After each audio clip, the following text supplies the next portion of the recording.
السلام عليكم ورحمة الله وبركاته. الحمد لله وحده والصلاة والسلام على من لا نبي بعد. أما بعد رب اشرح لي صدري ويسر لي أمري واحلل عقدة من لساني يفقهوا قولي. আজকে আমার বক্তব্য বিষয় হলো রাসূলগণ মাঝারি সৃষ্টি মানুষ ছিলেন। আল্লাহ তাআলা কুরআনুল কারীমে বলেন فقال الملأ الذين كفروا من قومه ما نراك إلا بشر مثلنا. অর্থাৎ তাদের কওমের নেতাগণ যারা কুফরি করেছিল তারা বলল, আমরা তো আপনাকে একজন মানুষ ছাড়া আর কিছুই দেখতেছি না। সূরা হুদ 11 নম্বর সূরা 27 নম্বর আয়াত। আল্লাহ তাআলা আরেকটি আয়াতে বলেন ওমা মা'আন নাস আন ইউমিনু ইয জাআহুমুল হুদা ইল্লা আন ক্বালু আবাসাল্লাহু বাশারান রাসূল। অর্থাৎ যখন তাদের নিকট পথ নির্দেশ আসে তখন তাদেরকে এই কথাই ঈমান আনতে বিরত রাখে যে আল্লাহ কি মানুষকে রাসূল করে পাঠিয়েছেন।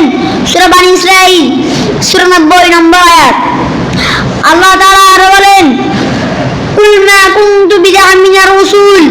অর্থাৎ বলুন আমি রাসূলগণের মধ্যে নতুন নয়। সূরা আহকাফ 9 নম্বর আয়াত।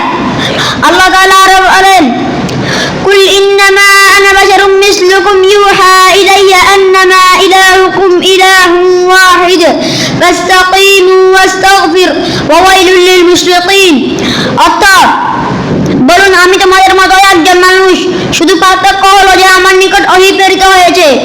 এটি স্থাপন করা যায় যে আমাদের ইলাহ একজন এবং মুশরিকদের জন্য ধ্বংস হোক।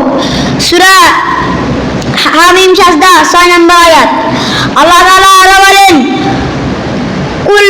কুল ইন্নামা আনা বাশারুম মিসলুকুম। অর্থাৎ বলুন আমি তোমাদের মতো একজন মানুষ। সূরা কাফ 110 নম্বর আয়াত।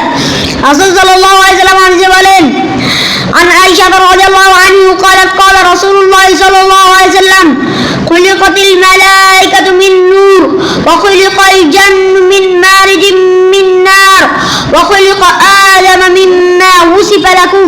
অর্থাৎ হযরত আয়েশা রাদিয়াল্লাহু তাআলা হতে বলেন যে তিনি রাসূল সাল্লাল্লাহু আলাইহি ওয়াসাল্লাম বলেছেন ফেরেশতাদের সৃষ্টি করা হয়েছে নূর থেকে, জিন জাতিকে সৃষ্টি করা হয়েছে আগুন থেকে এবং আদম আলাইহিস সালামকে সৃষ্টি করা হয়েছে তোমাদের নিকট বস্তু হতে। হাদিসটি সহিহ মুসলিম 7225। রাসূল সাল্লাল্লাহু আলাইহি ওয়াসাল্লাম আরেকটি হাদিস বলেন ইন্নামা আনা বাশারুম মিসলুকুম আনসা কামা তানসাউনা ফাইজা তাসুইতু ফাযাকুরুনি। অর্থাৎ আমি তো শুধু তোমাদের মতো একজন মানুষ, আমি ভুলে যাই যেমন ভাবে তোমরা ভুলে যাও, এটা আমি ভুলে গেলে তোমরা আমাকে স্মরণ করিয়ে দিও। হাদিসটি সহিহ বুখারী 386।